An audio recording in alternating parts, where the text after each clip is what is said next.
ก็นอบน้อมแด่พระผู้มีพระภาคเจ้าพระองค์นั้นซึ่งเป็นผู้ไกลจากกิเลสตรัสรู้ชอบได้โดยพระองค์เองสวัสดีครับท่านผู้ฟังที่เคารพครับท่านผู้ฟังรับฟังรายการศึกษาพระพุทธศาสนาตามพระไตรปิฎกขออภัยพระไตรปิฎกลอยฟ้าท่านผู้ฟังรับฟังรายการพระไตรปิฎกลอยฟ้ามีเสนอแก่ท่านผู้ฟังทุกวันพุธตั้งแต่เวลา 18 นาฬิกาถึง 19 นาฬิกาดำเนินรายการโดยกระผมพันเอกธนัทเดชะมีอาจารย์สรภาเดชะเป็นผู้ร่วมรายการวันนี้เราได้นำพระไตรปิฎกฉบับอรรถกถาเล่มที่ 18 มาศึกษากันเมื่อวันพุธก่อนเราได้นำพระสูตรที่ชื่อว่าวิตกสันฐานสูตรมาศึกษากันเราจะมาทบทวนกันตามสมควรแล้วเราจะขึ้นพระสูตรใหม่พระสูตรนี้พระองค์ทรงแสดงแก่ภิกษุว่าด้วยเรื่องนิมิต5ประการซึ่งพระผู้มีพระเจ้าตรัสว่าภิกษุทั้งหลายภิกษุผู้มันประกอบอธิจิตคำว่าอธิจิตที่ยิ่งคือสมาธิตามด้วยวิปัสสนาเป็นเรื่องของอธิจิตคือจิตที่ยิ่งใหญ่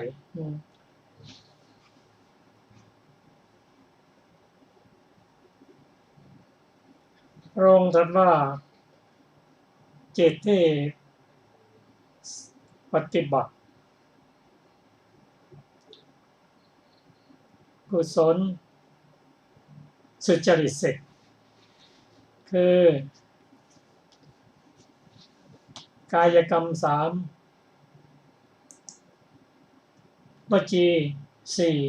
4และมโนกรรม3ถ้าผู้ปฏิบัติอย่างนี้ก็ถือว่าเป็นจิตที่ฝึกดีแล้วแต่ยังไม่เท่าจิตที่เป็นผู้ดำเนินการปฏิบัติด้านสมถะจนถึงสมาบัติ8พร้อมด้วยวิปัสสนาอันนี้เป็นเรียกว่าอธิจิตยิ่งใหญ่กว่าจิตที่นำสุจริต10มาปฏิบัติพระองค์ตรัสว่าภิกษุผู้มันประกอบอธิจิตคือ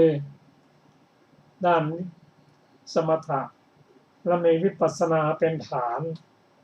ควรนมัสการขออภัยควรนมัสการวันมนสิการะเกี่ยวกับนิมิต5ประการนิมิต5ประการมันเป็นอย่างไรพระภิกษุท่านเจริญสมาธิและมีวิปัสสนาเป็นฐานก็ปฏิบัติไปอกุศลวิตกก็จะเกิดขึ้นนั่นคือวิตกที่ประกอบด้วยกามมีกามวิตกพยาบาทวิตกและวิหิงสาวิตกซึ่งพระองค์ตรัสว่าประกอบด้วยฉันทะโทสะและโมหะนั่นคืออกุศลวิตกย่อมเกิดขึ้นก็เมื่อนั่งฝึกจิตอยู่อย่างนี้ในการเจริญสมาธิแล้วก็จะมีวิปัสสนาเป็นฐานนั้นถ้าหากว่าปฏิบัติอย่างนี้ฉันทะ เกิดขึ้นโทสะเกิดขึ้นโมหะเกิดขึ้นไม่รู้จักจบจากสิ้นพระองค์ตรัสเปลี่ยนทันทีไม่ต้องใช้นิมิตนั้นเปลี่ยนอย่างไรคือใช้นิมิตอื่น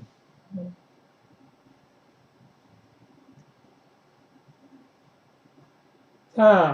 เปลี่ยนเรียบร้อยแล้วกุศลวิตกยังเกิดขึ้นคือฉันทะมั่งโทสะมั่งโมหะมั่งพิจารณาเห็นพิจารณาโทษของกุศลวิตกนั้นว่าเป็นธรรมที่ให้โทษเป็นธรรมที่ทำให้ปัญญาดับพิจารณาอย่างนี้การพิจารณานั้นเป็นปัญญาเป็นกุศลธรรมถ้าพิจารณาบ่อยๆอกุศลก็ดับไปอันนี้คือการเปลี่ยนนิมิตและมาคิดถึงโทษของอกุศลวิตกว่าเป็นธรรมที่มีแต่โทษถ้าเปลี่ยนอย่างนี้แล้วอกุศลวิตกคือฉันทะบ้างโทสะบ้างโมหะมันเกิดขึ้นอีก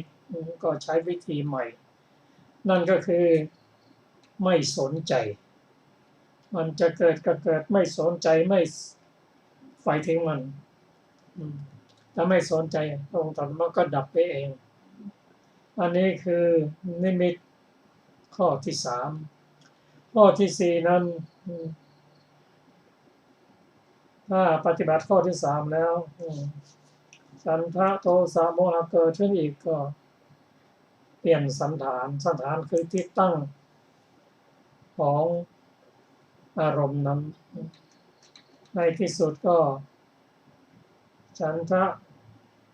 ก็จะดับไปโทสะก็จะดับไปโมหะก็ดับไปพิจารณาอยู่อย่างนี้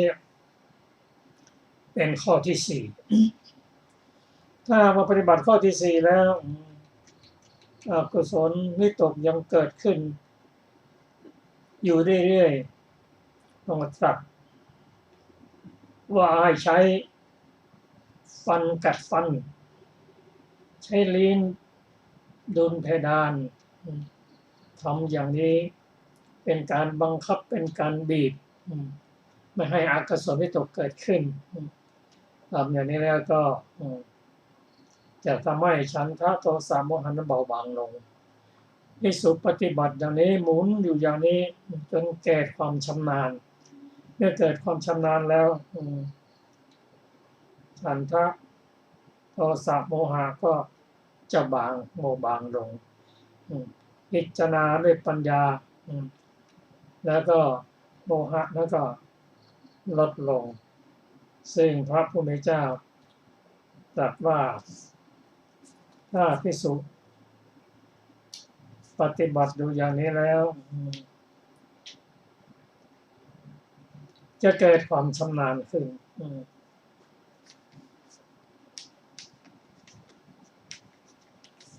เมื่อเกิดความชำนาญพระองค์ตรัสว่าภิกษุนั้นเป็นผู้ที่กำหนดการเดินของวิตกได้ก็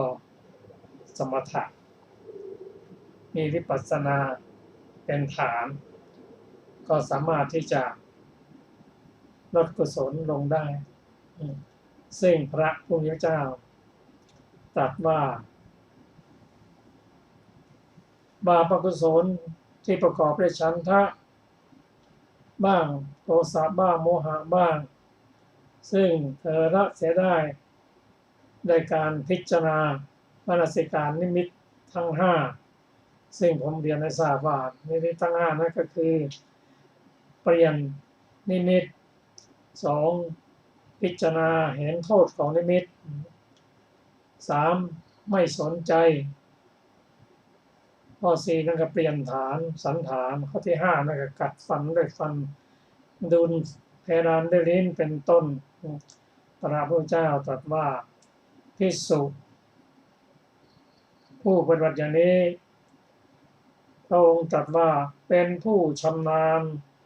ในทางเดินของวิตกเธอจักจำนงวิตกใดก็จักตรึกวิตกนั้นได้จักไม่จำนงวิตกใดวิตกนั้นก็ไม่เกิดขึ้นตัณหาก็ดีที่มีอยู่นั้นย่อมคลี่คลายสังโยชน์ละสังโยชน์ได้แล้วทำที่สุดแห่งทุกข์ได้แล้วเพราะตรัสรู้โดยชอบอันนี้ก็เป็นวิธีการสำหรับภิกษุผู้ฝึกอธิจิตให้เกิดขึ้นด้วยนิมิต5ประการนั่นก็คือเจริญสมถะและก็ตามด้วยวิปัสสนาบรรลุธรรมเป็นพระอรหันตบุคคลก็เราได้ฟังพระสูตรนี้เราก็ไม่สงสัยว่ามรรคมีองค์8ซึ่งประกอบด้วย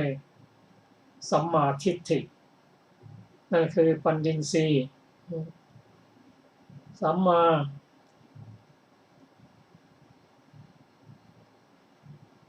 วิตกตัววิตกเองก็มันประกอบด้วยปัญญาก็ถือว่าเป็นปัญญานั่นคือสัมมาสังกัปปะเริ่มต้นด้วยสัมมาทิฏฐิและสัมมาสังกัปปะเป็นตัวปัญญาต้องให้บรรลุธรรมได้มรรคมี8นั้นประกอบด้วยสัมมาทิฏฐิสัมมาสังกัปปะสัมมาวาจาสัมมากัมมันตะสัมมาอาชีวะสัมมาวายามะสัมมาสติสัมมาสมาธิเป็นต้นก็พระสูตรนี้เราจะมาศึกษารายละเอียดของอัตถกถาขอเชิญอาจารย์สุรภาสวัสดีค่ะท่านผู้ฟังทุกท่านวันนี้เราจะมาต่ออัตถกถานะซึ่งเราได้ศึกษาไปส่วนหนึ่งแล้วนะคะ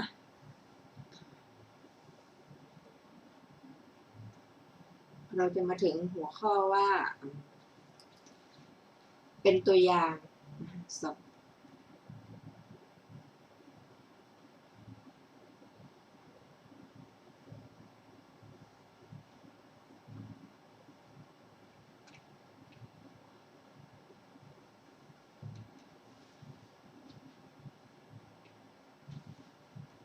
เป็นตัวอย่างของ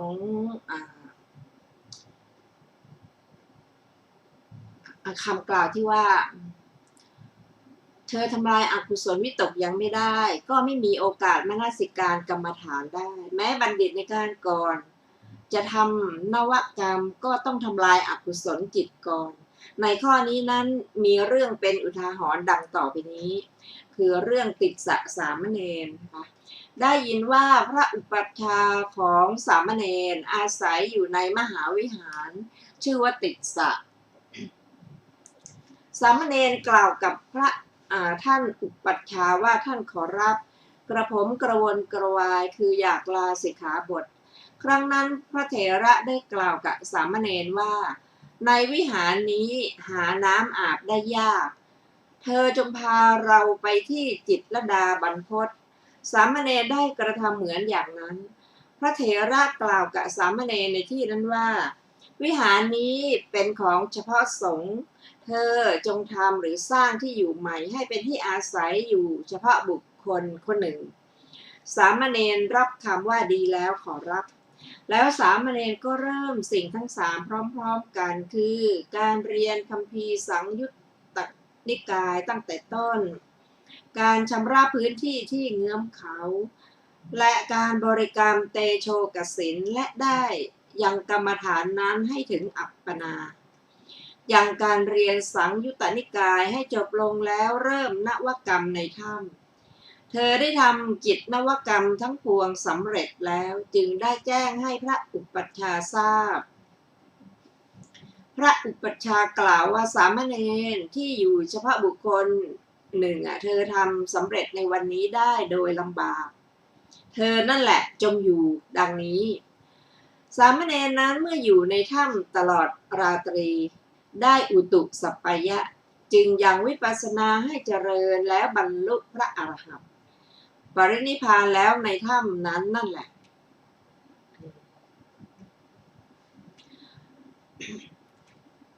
ชนทั้งหลายถือเอาธาตุของสามเณรก่อสร้างพระเจดีย์ไว้เจดีย์ของพระติสสะเถระได้ปรากฏมาจนทุกวันนี้แล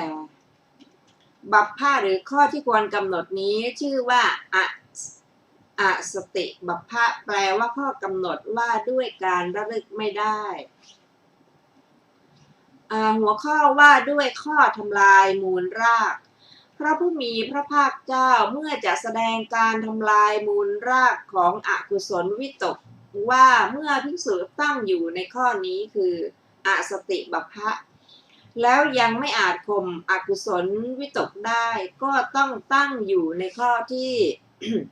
ทำลายมูลรากของอกุศลวิตกนี้ดังนี้แล้วตรัสคำว่าตัสสะเจภิกขเวเป็นต้นแปลว่าดูก่อนภิกษุทั้งหลายหากว่าเมื่อภิกษุนั้นถึงความไม่นึกไม่ใส่ใจวิตกเหล่านั้นอยู่เป็นต้นในข้อนี้พึงทราบวิเคราะห์คำว่าสังขารในคำว่าพึงมนสิการสันฐานสังขารของตนนั้นว่าสภาวะใดย่อมปรุงแต่งเหตุนั้นสภาวะนั้นจึงชื่อว่าสังขารอธิบายว่าเป็นปัจจัยคือเป็นเหตุเครื่องอาศัยเป็นการณะหรือคือเป็นเหตุกระทำนะเป็นมูลคือเป็นรากชื่อว่าสันฐานพระอัฏฐวิเคราะห์ว่าเป็นที่ตั้งอยู่ดีสันฐานของวิตกสังขารชื่อว่าวิตกสังขารสันฐานภิกษุพึงมนสิการสันฐานอันนั้นคำนี้พระผู้มีพระภาคเจ้าตรัสอธิบายไว้ว่าภิกษุพึงมนสิการถึงเหตุและมิใช่เหตุของวิตกทั้งหลายว่าวิตกนี้มีอะไรเป็นเหตุมีอะไรเป็นปัจจัยเพราะเหตุไรจึงเกิดขึ้นดังนี้บทว่ากิงนุโขอหิงสีคังคัจฉาเตะความว่า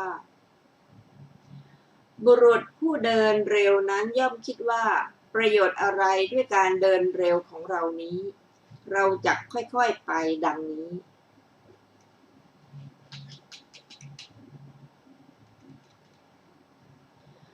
บทว่าโส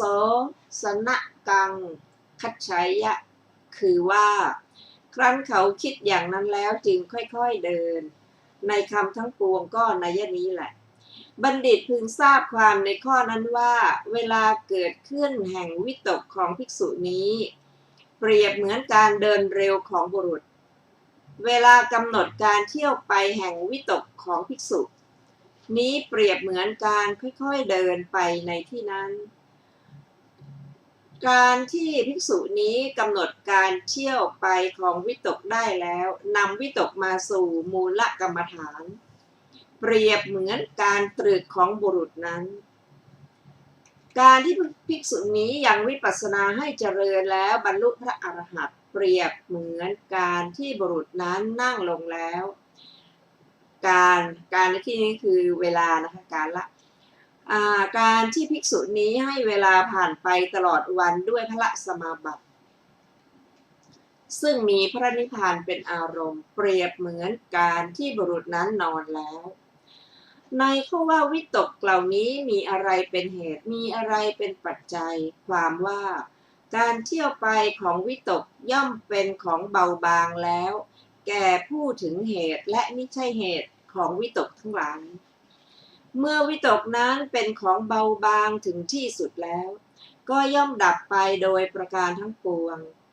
บัณฑิตพึงแสดงข้อความนี้ด้วย ทุพชาดกนะคือเรื่องกระต่ายตื่นตูมเรื่องกระต่ายตื่นตูมได้ยินว่ากระต่ายตัวหนึ่งนอนหลับอยู่ที่ใกล้ต้นมะตูมลูกมะตูมสุกหลุดจากขั้วหล่นลงมาใกล้หูของกระต่ายกระต่ายนั้นก็ผุดลุกขึ้นหนีไปโดยเร็วด้วยสำคัญว่าแผ่นดินถล่มเพราะเสียงดังของลูกมะตูมนั้น สัตว์จตุบาทหรือสัตว์สี่เท้าทั้งหลายแม้อื่นๆทั้งหน้าเห็นกระต่ายวิ่งมาโดยเร็วก็พากันวิ่งหนีไปด้วยครั้งนั้นพระโพธิสัตว์ของเราเกิดเป็นราชสีห์ราชสีห์นั้นคิดว่าธรรมดาว่าแผ่นดินนี้จะถล่มพินาศไปก็เพราะกัปปะพินาศชื่อว่าการที่แผ่นดินนี้จะแตกทำลายไปในระหว่างนั้นมิได้มีเราจะต้องไปสืบดูต้นเหตุให้ได้ดังนี้ราชสีห์จึงเริ่มถามสัตว์เหล่านั้นตั้งแต่ช้างใหญ่ไปจนถึงกระต่ายตัวนั้นว่าเจ้าเห็นแผ่นดินถล่มหรือดังนี้กระต่ายกล่าวว่าข้าแต่นายผู้เป็นใหญ่ข้าพเจ้าเห็นราชสีห์จึงกล่าวอ้าวเจ้าจงพาเราไปดูกระต่ายกล่าวว่าข้าพเจ้าไม่อาจราชสีห์จึงตวาดว่าเฮ้ยเจ้ากระต่ายจงพาเราไปเจ้าอย่ากลัวแล้วก็ปลอบใจกระต่ายด้วยคำสุภาพเรียบร้อยแล้วก็พากระต่ายไปกระต่ายยืนอยู่ในที่ไม่ไกลของต้นมะตูมแล้วได้กล่าวว่าเป็นคาถาข้าแต่ท่านผู้สง่างามข้าพเจ้าอยู่ในที่นั้นได้ยินเสียงถล่มข้าพเจ้าไม่รู้จักสิ่งนั้นว่าเป็นเสียงอะไรพระโพธิสัตว์กล่าวกับกระต่ายว่าเจ้าจงยืนอยู่ในที่นี่แหละแล้วก็ไปที่โคนต้นมะตูมได้เห็นที่เป็นที่นอนของกระต่ายและได้เห็นลูกมะตูมสุกจึงแลดูข้างบนได้เห็นขั้วของมะตูมครั้นเห็นแล้วก็รู้ว่ากระต่ายตัวนี้นอนที่นี้กำลังหลับเมื่อลูกมะตูมสุกนี้หล่นลงมาใกล้หูจึงมีความสำคัญว่าเสียงแผ่นดินถล่มจึงรีบหนีไปโดยเร็วดังนี้แล้วจึงถามถึงเหตุนั้นกระต่ายรับคำว่าถูกแล้วท่านผู้เป็นนายพระโพธิสัตว์ จึงกล่าวคำเป็นคาถาแปลได้ว่ากระต่ายฟังเสียงลูกมะตูมหล่นลงสำคัญว่าเสียงแผ่นดินถล่มจึงวิ่งไปโดยเร็วพวกมฤคะทั้งหลายปานดังกองทัพเป็นผู้เร่าร้อนแล้วฟังถ้อยคำของกระต่ายลำดับนั้นพระโพธิสัตว์จึงปลอบใจพวกมฤคะทั้งหลายว่าพวกท่านจะกลัวเลยดังนี้เมื่อภิกษุค้นหาต้นเหตุของอกุศลวิตกทั้งหลายด้วยอาการอย่างนี้ก็ย่อมละได้พระผู้มีพระภาคเจ้าเมื่อจะแสดงการณะหรือเหตุแม้นี้นั้นอันภิกษุผู้ดำรงอยู่ในข้อทำลายมูลเหตุของอกุศลวิตกนี้แล้วก็ยังไม่อาจเพื่อข่มวิตกนั้นได้ก็พึงข่มอย่างนี้แล้วตรัสคำว่าตาสะเจภิกขเวเป็นอาทิแปลว่าดูก่อนภิกษุทั้งหลายหากว่าเมื่อภิกษุนั้นมนสิการถึงสันฐานของวิตกดังนี้เป็นต้นบทว่าทันเตพิทันตะมาทิยาได้แก่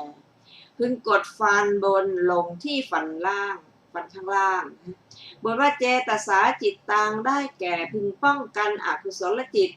ด้วยกุศลจิตบทว่าพละวาปุริโสเป็นต้นความว่าเปรียบเหมือนบุรุษผู้สมบูรณ์ด้วยเรี่ยวแรงมีกำลังมากจับบุรุษผู้มีกำลังน้อยกว่าแล้วบีบกดเค้นที่ศีรษะหรือที่ก้านคอไว้ให้แน่นพึงกระทำบุรุษนั้นให้เร่าร้อนให้ลำบากให้สยบมีความตายเป็นที่สุดชั้นใดภิกษุก็ชั้นนั้นนั่นแหละพึงเป็นนักมวยปล้ำซึ่งเป็นคู่ต่อสู้กับอกุศลวิตกทั้งหลายว่าพวกเจ้าเป็นอะไรเราเป็นอะไรดังนี้ครั้นครอบงำแล้วพึงประคองความเพียรใหญ่อย่างนี้ว่าแปลว่าเนื้อและเลือดทั้งหมดในร่างกายของเรานี้จะเหือดแห้งไปเหลือแต่1 เอ็นกระดูกก็ตามทีเธอก็พึงข่มอกุศลวิตกทั้งหลายได้เมื่อจะแสดงอย่างนี้จึงตรัสคำอุปมาอันแสดงอรรถะนี้ว่ายะโตจะโหภิกขเวเป็นต้นแปลว่าดูก่อนภิกษุทั้งหลายภิกษุอาศัยนิมิตใดแล้วมนสิการนิมิตใดอยู่เป็นต้นข้อนี้ชื่อว่ามริยาทภาชนีคือคำจำแนกเขตแดนคำนี้มีเนื้อความตื้นทั้งนั้นพึงทราบอุปมาต่อไปนี้เหมือนอย่างว่าอาจารย์ผู้ให้คำแนะนำสั่งสอนพระราชบุตรซึ่งมาจากแว่นแคว้นภายนอก ให้เรียนเอาซึ่งศิลปะว่าด้วยอาวุธ5แล้วแสดงสิ่งที่ควรกระทำด้วยอาวุธแม้ทั้ง5อย่างนี้ว่าท่านจงกลับไปครองราชสมบัติในแว่นแคว้นของตนถ้าพวกโจรปรากฏในระหว่างทางแก่ท่านจงใช้ธนูนี้แล้วก็จงไปถ้าธนูของท่านหายหรือหักก็จงใช้หอกหักจงใช้ดาบดังนี้เป็นต้นแล้วให้กลับไปพระราชกุมารนั้นได้กระทำเหมือนอย่างนั้นครั้นไปถึงแว่นแคว้นของตนแล้วได้ครองสิริราชสมบัติฉันใดข้อนี้ก็ฉันนั้นแหละพระผู้มีพระภาคเจ้าเมื่อจะทรงส่งภิกษุผู้หมั่นประกอบอธิจิตเพื่อถือเอาซึ่งพระอรหันต์และทรงแสดงบัพพะหรือข้อที่ควรกำหนด5เหล่านี้ว่าถ้าว่าอกุศลจิตเกิดขึ้นแก่เธอในระหว่าง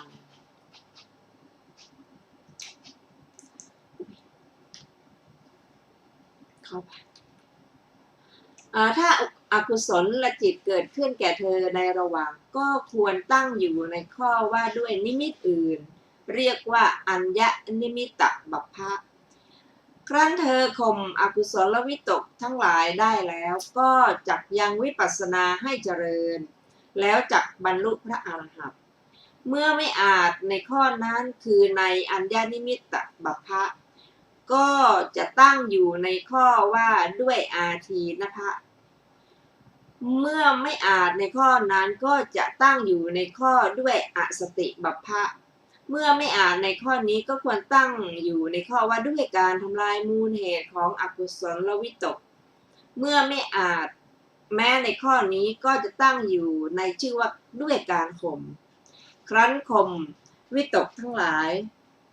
เหล่านั้นได้แล้วจักยังวิปัสสนาให้เจริญแล้วจักบรรลุพระอรหันต์ดังนี้บทว่าวสีวิตักกะปริยายะปะเทสุแปลว่า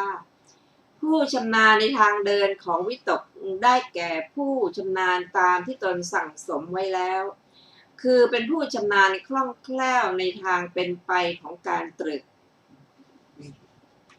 บทว่ายังวิตกังอากังคิสติแปลว่าเธอจักจำนงวิตกใดนี้พระผู้มีพระภาคเจ้า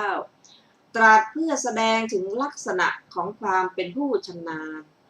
เพราะว่าบุคคลนี้ครั้งก่อนอยากจะตรึกวิตกใดย่อมตรึกวิตกนั้นไม่ได้ไม่ประสงค์จะตรึกวิตกใด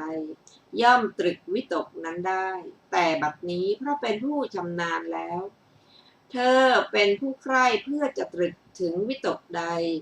ย่อมตรึกถึงวิตกนั้นได้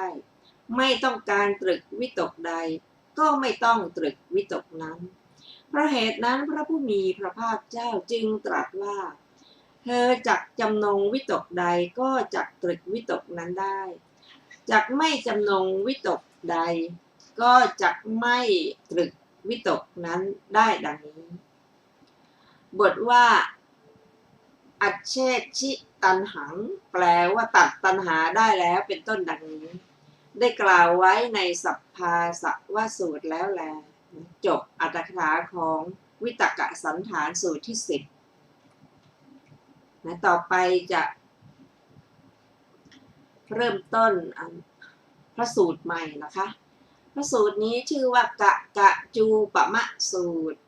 ข้าพเจ้าได้ฟังมาแล้วอย่างนี้สมัยหนึ่งพระผู้มีพระภาคเจ้าประทับอยู่ณพระวิหารเชตวันอารามของท่านอนาถบิณฑิกเศรษฐีกรุงสาวัตถีสมัยนั้นท่านพระโมลิยะภักคุณะอยู่คลุกคลีกับภิกษุณีทั้งหลายเกินขอบเขตท่านพระโมลิยะภักคุณะอยู่คลุกคลีกับภิกษุทั้งหลายอย่างนี้ถ้าภิกษุรูปไรติเตียนภิกษุณีเหล่านั้นต่อหน้าท่านพระโมลิยะภักคุณะท่านก็โกรธขัดใจถึงกระทำให้เป็นอธิกรณ์ก็มีอันหนึ่งถ้าภิกษุรูปไรติเตียนท่านพระโมลิยะภักคุณะต่อหน้าภิกษุณีเหล่านั้นพวกภิกษุณีก็พากันโกรธขัดใจ ถึงกระทำให้เป็นอธิกรณ์ก็มี ท่านพระโมริยภักขุณะอยู่คลุกคลีกับภิกษุณีทั้งหลายอย่างนี้ ครั้งนั้นภิกษุรูปหนึ่งเข้าไปเฝ้าพระผู้มีพระภาคเจ้าถวายบังคมแล้วนั่งอยู่ณที่ควรส่วนข้างหนึ่ง ได้กราบทูลพระผู้มีพระภาคเจ้าว่าข้าแต่พระองค์ผู้เจริญ ท่านพระโมริยภักขุณะอยู่คลุกคลีกับพวกภิกษุณีเกินขอบเขต ท่านพระโมริยภักขุณะอยู่คลุกคลีกับพวกภิกษุณีเช่นนี้ถ้าภิกษุรูปใดติเตียนภิกษุณีเหล่านั้นต่อหน้าท่านพระโมริยภักขุณะท่านก็โกรธขัดใจถึงกระทำให้เป็นอธิกรณ์ก็มี อันหนึ่งถ้าภิกษุรูปใดติเตียนท่านพระโมริยภักขุณะต่อหน้าภิกษุณีเหล่านั้นภิกษุณีเหล่านั้นก็โกรธขัดใจถึงกระทำให้เป็นอธิกรณ์ก็มี ท่านพระโมริยภักขุณะอยู่คลุกคลีกับพวกภิกษุณีเช่นนี้ลำดับนั้นพระผู้มีพระภาคเจ้าตรัสเรียกภิกษุรูปหนึ่งมาตรัสสั่งว่ามานี่ภิกษุเธอจงบอกโมริยภักขุณะภิกษุตามคำของเราว่าพระศาสดารับสั่งให้หาท่านภิกษุรูปนั้นทูลรับพระดำรัสของพระผู้มีพระภาคเจ้าแล้วเข้าไปหาท่านพระโมริยภักขุณะถึงที่พักที่อยู่นะแล้วกล่าวว่าท่านโมริยภักขุณะพระศาสดารับสั่งให้หาท่านพระโมริยภักขุณะรับคำภิกษุรูปนั้นแล้วก็เข้าไปเฝ้าพระผู้มีพระภาคเจ้า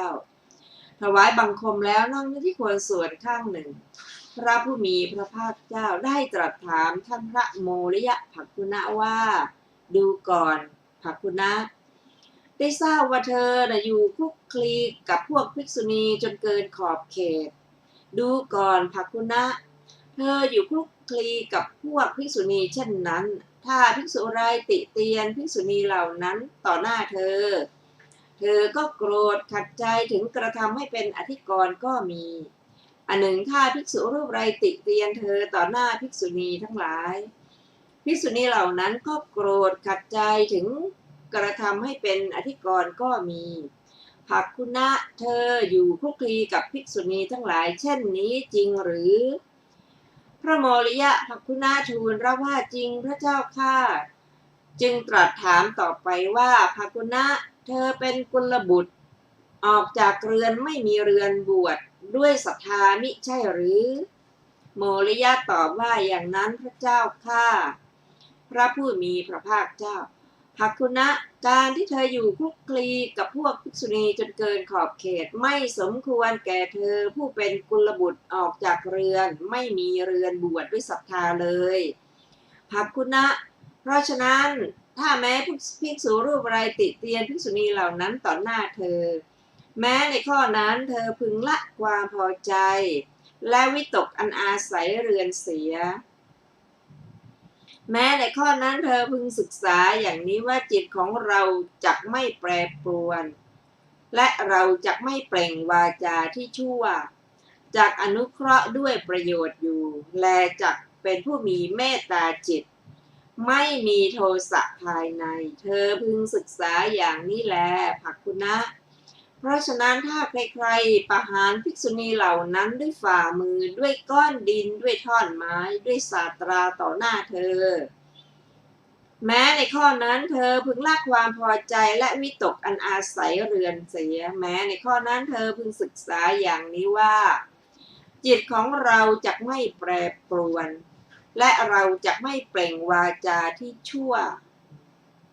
จักอนุเคราะห์ด้วยประโยชน์อยู่และจักเป็นผู้มีเมตตาจิตไม่มีโทสะภายในเธอพึงศึกษาอย่างนี้แลภักขุณะเพราะฉะนั้นถ้าใครๆติเตียนตัวเธอเองต่อหน้าเธอแม้ในข้อนั้นเธอพึงละความพอใจและวิตกอันอาศัยเรือนเสียภักขุณะแม้ในข้อนั้นเธอพึงศึกษาอย่างนี้ว่าจิตของเราจักไม่แปรปรวนและเราจักไม่เปล่งวาจาที่ชั่วจักอนุเคราะห์ด้วยประโยชน์อยู่และจักเป็นผู้มีเมตตาจิตไม่มีโทสะภายในเธอพึงศึกษาอย่างนี้แลภักขุณะ เพราะฉะนั้นถ้าใครๆประหารเธอด้วยฝ่ามือด้วยก้อนดินด้วยท่อนไม้ด้วยสาตราภาคุณะแม้ในข้อนั้นเธอพึงละความพอใจและวิตกอันอาศัยเรือนเสียแม้ในข้อนั้นเธอพึงศึกษาอย่างนี้ว่าจิตของเราจะไม่แปรปรวนเราจะไม่เปล่งวาจาที่ชั่วจากอนุเคราะห์ด้วยประโยชน์และ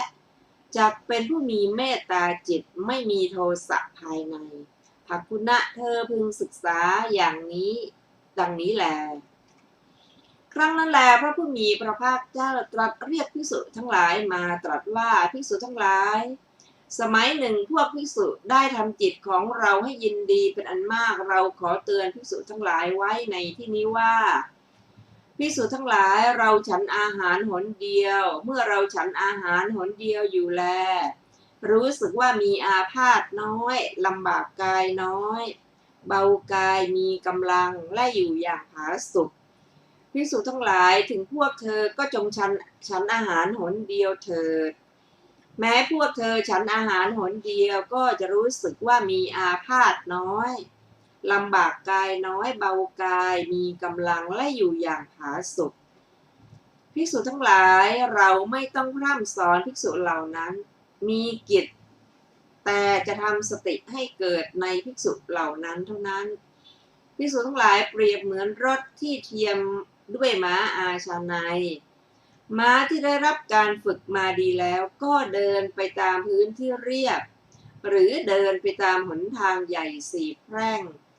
ไม่ต้องใช้แส้เพียงแต่นายสารถีผู้ฝึกหัดที่ฉลาดขึ้นรถ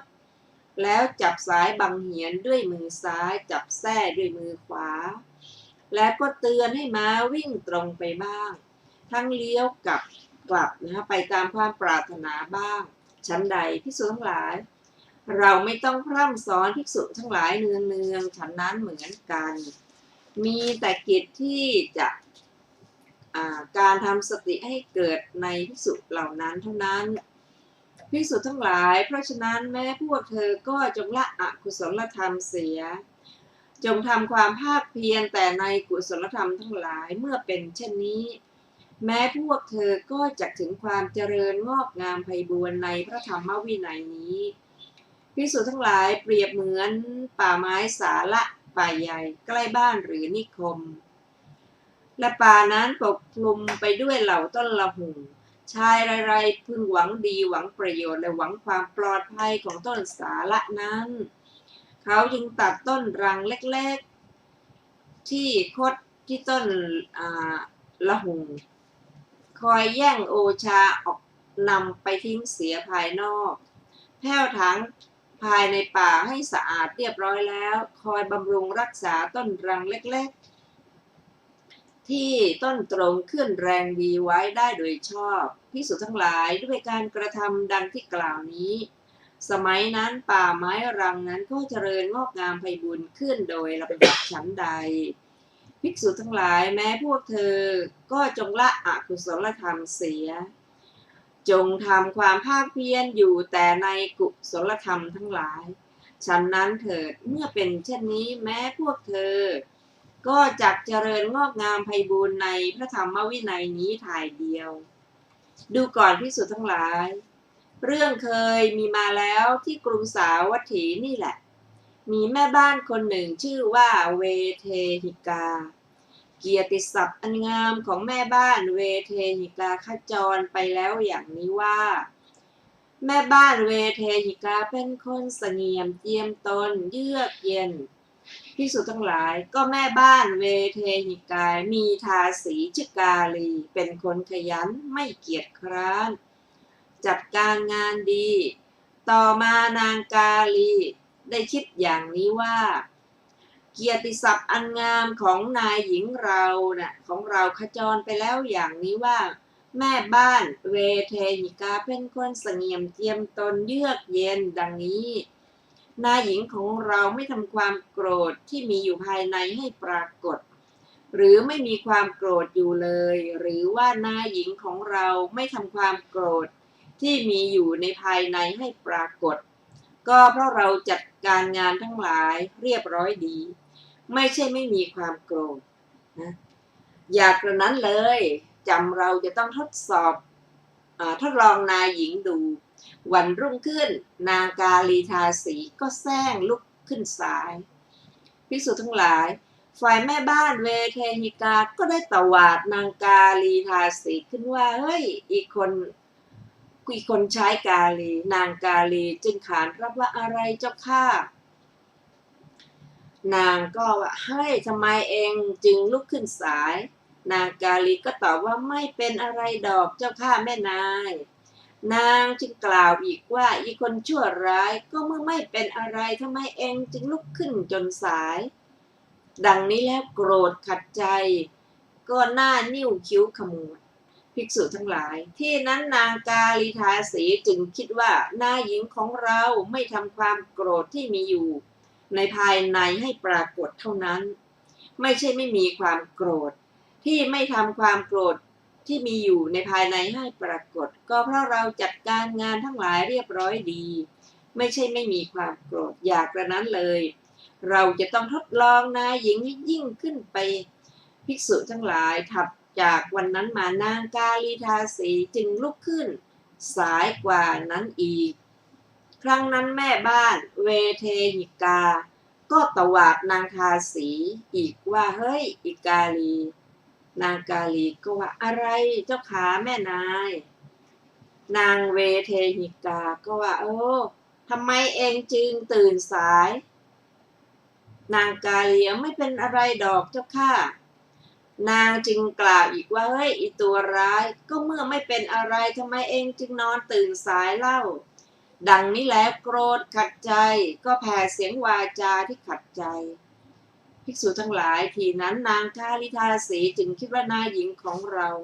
ไม่ทำความโกรธที่มีอยู่ในภายในให้ปรากฏเท่านั้นไม่ใช่ไม่มีความโกรธที่ไม่ทำความโกรธที่มีอยู่ภายในให้ปรากฏก็เพราะเราจัดการงานทั้งหลายให้เรียบร้อยดีไม่ใช่ไม่มีความโกรธอยากกันนั้นเลยเราจะทดลองให้ยิ่งขึ้นไปกว่านี้อีกดังนี้แต่นั้นมานางกาลิทาสีก็ลุกขึ้นสายกว่าทุกวันครั้งนั้นแม่บ้านเวเทหิกาผู้นายก็ร้องด่ากราดโกรธจัดจึงคว้าลิ่มประตูปาศีรษะด้วยหมายจะทำศีรษะทาสีให้แตกภิกษุทั้งหลายคราวนั้นนางกาลีทาสีศีรษะแตกโลหิตไหลโสมจึงเชี่ยวพลธนาแก่คนบ้านใกล้เคียงว่าแม่พ่อทั้งหลายเชิญดูการกระทำของคนเสงี่ยมเจียมตัวเยือกเย็นเอาเถิดทำไมจึงทำแก่ทาสีคนเดียวอย่างนี้เล่าเพราะโกรธว่านอนตื่นสายจึงคว้าลิ่มประตูปาเอาศีรษะด้วยหมายจะทำลายหัวฆ่าดังนี้ภิกษุทั้งหลายแต่นั้นมาเกียรติศัพท์อันชั่วของแม่บ้านเวเทหิกาก็ขจรไปอย่างนี้ว่าแม่เรือนเวเทหิกาเป็นคนดุร้ายไม่เจียมตัวไม่เยือกเย็นแม้ฉันใดภิกษุทั้งหลายภิกษุบางรูปในพระธรรมวินัยนี้ก็ฉันนั้นเป็นคนสงบเสงี่ยมจัดเป็นคนเจียมตัวจัดเป็นคนเยือกเย็นจัดได้ก็เพียงชั่วเวลาที่ยังไม่ได้กระทบถ้อยคำอันไม่เป็นที่พอใจเท่านั้นภิกษุทั้งหลายก็เมื่อใดเธอกระทบถ้อยคำอันไม่เป็นที่พอใจเข้าก็ยังเป็นคนสงบเสงี่ยมเจียมตัวเยือกเย็นอยู่ได้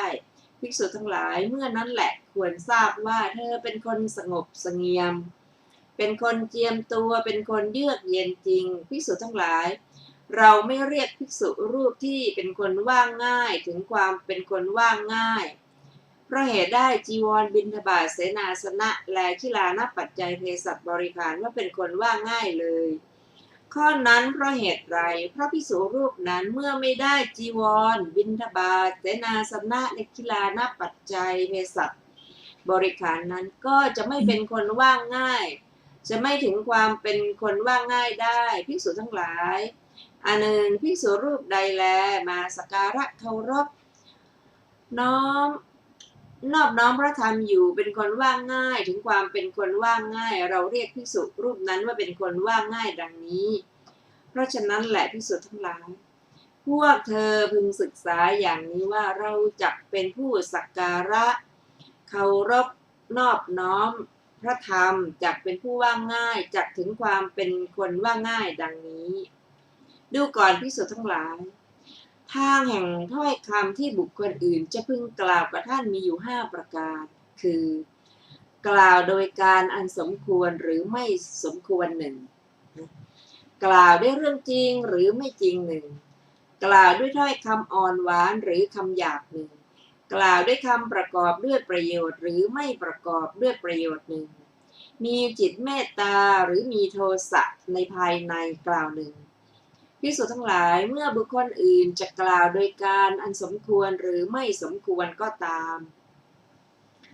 จะกล่าวด้วยเรื่องจริงหรือไม่จริงก็ตามจะกล่าวด้วยถ้อยคำอ่อนหวานหรือหยาบคายก็ตามจะกล่าวถ้อยคำประโยชน์จะกล่าวถ้อยคำประกอบด้วยประโยชน์หรือไม่ประกอบด้วยประโยชน์ก็ตามจะมีจิตเมตตาหรือมีโทสะในภายในกล่าวก็ตามแม้ในข้อนั้นพวกเธอพึงศึกษาอย่างนี้ว่าจิตของเราจะไม่แปรปรวนเราจะไม่เปล่งวาจาชั่วเราจะอนุเคราะห์ด้วยประโยชน์เราจะมีจิตเมตตาไม่มีโทสะในภายในเราจะแผ่เมตตาจิตไปถึงบุคคลนั้นเราจะแผ่เมตตาจิตอันไพบูลย์ใหญ่ยิ่งหาประมาณมิได้ไม่มีเวรไม่มีพยาบาทไปตลอดโลกทุกทิศทุกทางซึ่งเป็นอารมณ์ของจิตนั้นดังนี้ภิกษุทั้งหลาย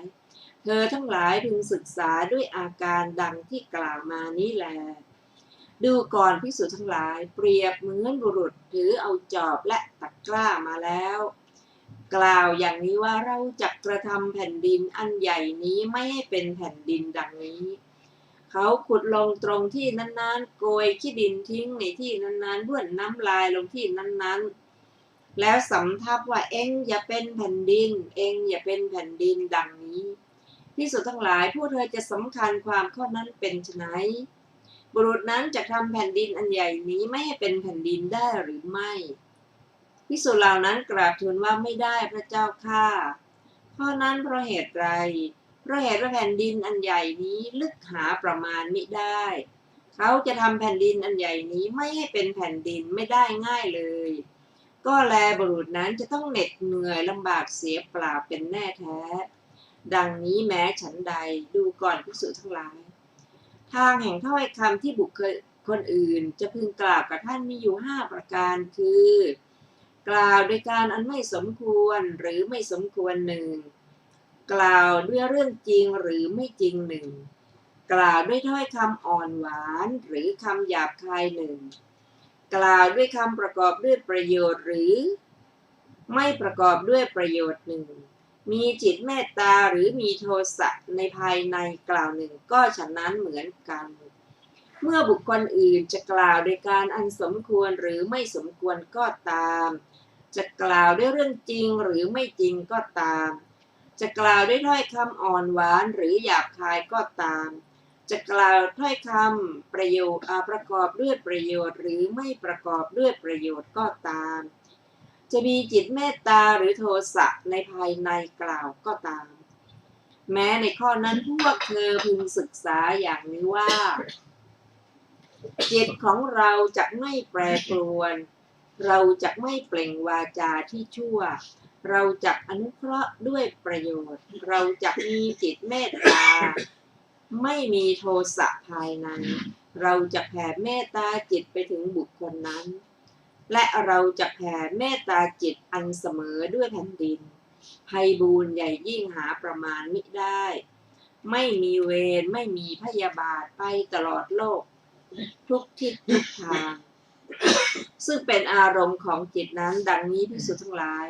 เธอทั้งหลายพึงศึกษาด้วยอาการดังที่กล่าวมานี้แลดูก่อนภิกษุทั้งหลายเปรียบบุรุษถือเอาครั้งก็ตามสีเหลืองสีเขียวหรือสีแดงอ่อนก็ตามมาแล้วกล่าวอย่างนี้ว่าเราจะเขียนรูปต่างๆในอากาศนี้กระทำให้รูปปรากฏชัดดังนี้ภิกษุทั้งหลาย พวกเธอจะสำคัญความข้อนั้นเป็นไฉนบุรุษนั้นจะเขียนรูปต่างๆในอากาศนี้กระทำให้รูปปรากฏชัดได้หรือไม่ ไม่ได้พระเจ้าข้าข้อนั้นเพราะเหตุอะไรพระธรรมดาอากาศนี้ย่อมเป็นของไม่มีรูปร่างชี้ให้เห็นไม่ได้เขาจะเขียนรูปในอากาศนั้นทำให้รูปเด่นปรากฏชัดไม่ได้ง่ายเลยก็แหละบุรุษนั้นจะต้องเหน็ดเหนื่อยลำบากเสียเปล่าเป็นแน่แท้ดังนี้แม้ฉันใดภิกษุทั้งหลายทางแห่งถ้อยคำที่บุคคลอื่นจะพึงกล่าวกับท่านมีอยู่5ประการคือกล่าวโดยการอันสมควรหรือไม่สมควรหนึ่งกล่าวด้วยเรื่องจริงหรือไม่จริงกล่าวด้วยถ้อยคำอ่อนหวานหรือคำหยาบคายหนึ่งกล่าวด้วยคำประกอบด้วยประโยชน์หรือไม่ประกอบด้วยประโยชน์หนึ่งมีจิตเมตตาหรือมีโทสะในภายในกล่าวหนึ่งก็ฉะนั้นเหมือนกันภิกษุทั้งหลายเมื่อบุคคลอื่นจะกล่าวโดยการอันสมควรหรือไม่สมควรก็ตามจะกล่าวด้วยเรื่องจริงหรือไม่จริงก็ตาม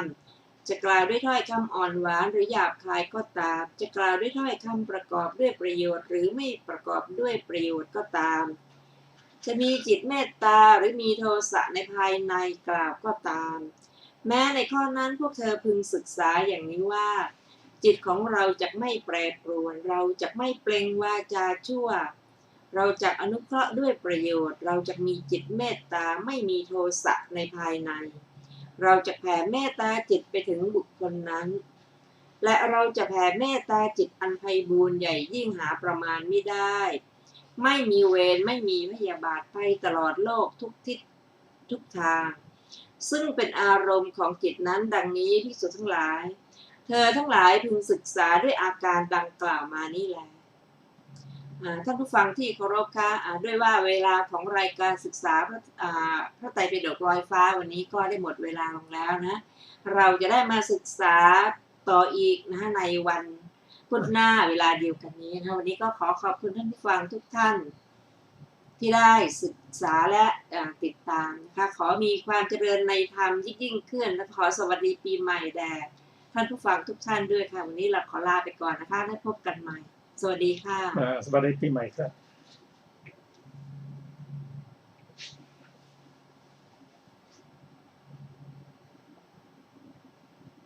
สุดยอด